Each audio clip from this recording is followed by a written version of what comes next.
in the United States Senate on Wednesday, per a report from The Hill. This is the third time in roughly a month for the Senate to refuse to protect Mueller. The legislation, pushed by retiring Republican Senator Jeff Flake, is meant to maintain a significant degree of presidential control while protecting the special counsel investigations from being terminated by a president who might feel that he or she is under increasing heat.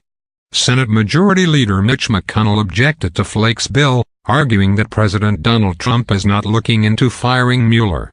McConnell objected the first time Flake asked to bring up the legislation for a vote as well. Senator Mike Lee of Utah objected the second time. President Donald Trump has publicly criticized Robert Mueller's office on numerous occasions, alleging bias and calling the investigation a witch hunt. In a Twitter message published yesterday, the president thanked Yahoo News investigative reporter Michael Isikoff for speaking up against the theory that Trump had colluded with Russia to sway the 2016 election in his favor.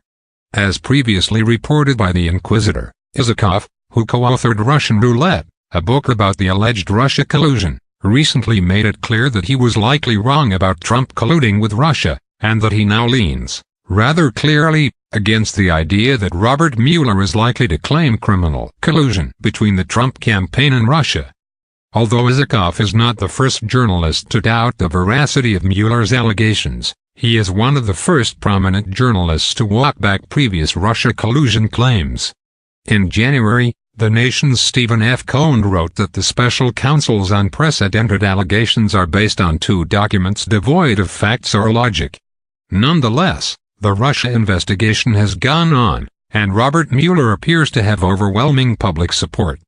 Tens of thousands of protesters opposed Trump's removal of Jeff Sessions as U.S. Attorney General in November, amid fears that the president will appoint a loyalist willing to terminate the probe, while calling for a bill to protect Mueller, according to The Washington Post.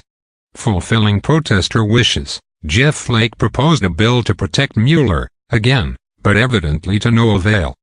The senator's legislation would not protect the special counsel from firing, but it would give Mueller and all future special investigators an expedited review, The Hill notes, which would allow a court of law to reinstate the special counsel if necessary. Although Jeff Flake has seemingly branded himself as a Trump opponent and critic, willing to put country over party, the retiring senator's voting record tells a different